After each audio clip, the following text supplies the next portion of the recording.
വഖുർ റബ്ബി ഇർഹംഹുമാ കമാ റബ്ബയാനി സഗീറാ.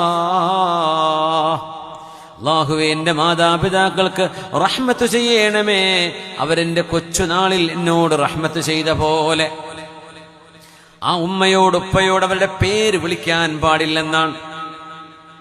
ആ ഉമ്മയോട് ഉപ്പയോട് അവരെന്താണോ അള്ളാഹുവിന് ഇഷ്ടമുള്ളത് പറയുന്നത്, ഹലാലുകൾ പറയുന്നത്, അതനുസരിക്കാൻ നമ്മൾ ബാധ്യസ്ഥരാണ്.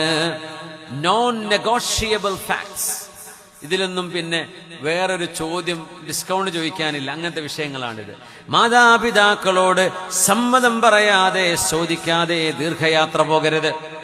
എന്തിനേറെ ഉറങ്ങാൻ കിടക്കാൻ പോകുമ്പോ മാതാവിനോടോ പിതാവിനോടോ അവരവിടെ ഉണ്ടെങ്കിൽ, അരികത്തുണ്ടെങ്കിൽ, ഉമ്മ ഞാൻ കിടക്കാൻ പോകുന്നു എന്ന് ഉമ്മയോടോ ഉപ്പയോടും പറയൽ നിർബന്ധമാണ്. അതൊരു അദബാണ്.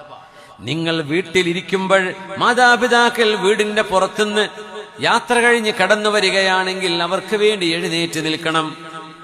നിങ്ങളും അവരും ഒരുമിച്ച് നടക്കുകയാണെങ്കിൽ മക്കൾ ഒരിക്കലും ഉമ്മയുടെയോ ഉപ്പയുടെയോ മുമ്പിൽ നടക്കരുത്, ബാക്കിലാണ് നടക്കേണ്ടത്. പക്ഷെ അവർക്ക് സംരക്ഷണം കൊടുക്കാനോ മറ്റോ ഇരുട്ടാണ്, വെളിച്ചം കാണിക്കണം, ഒരു തടസ്സമുണ്ടോ നീക്കിക്കൊടുക്കണം, അങ്ങനെയൊക്കെ മുമ്പിൽ നടക്കാം. അല്ലെങ്കിൽ മാതാപിതാക്കളുടെ മുമ്പിൽ നടക്കാൻ പാടില്ലെന്നാണ്. അവരെ കാണുമ്പോൾ സലാം പറയണം, അവരെ കാണുമ്പോൾ സലാം പറയണം.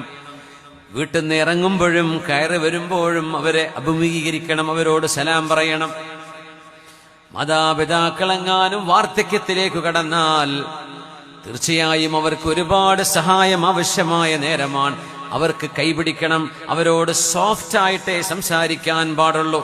പിന്നെ പറഞ്ഞു, മാ ബറ ബിഅബവൈഹി മൻ അഹദ്ദ അൻ-നദറ ഇലൈഹിമാ.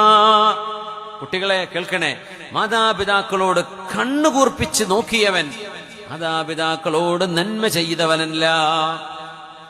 കൂർപ്പിച്ച് പേടിപ്പിച്ച് നോക്കി കുട്ടികളുണ്ടല്ലോ, നോട്ടം നോക്കുന്ന ഇങ്ങനെ ദേഷ്യം പിടിച്ചൊരു നോട്ടം. മാ ബറ ബിഅബവൈഹി മൻ അഹദ്ദ അൻ-നദറ ഇലൈഹിമാ. അഹദ്ദ അൻ-നദർ എന്ന് പറഞ്ഞാൽ മൂർച്ചയുള്ള കണ്ണുകൊണ്ട് ഇങ്ങനെ നോക്കുക. ചില കുട്ടികളുടെ ഇങ്ങനെ നോട്ടം നോക്കല്ലേ, ദേഷ്യം പിടിച്ചാലേ. എല്ലാ വീട്ടിലും ഉണ്ടാവില്ലേ?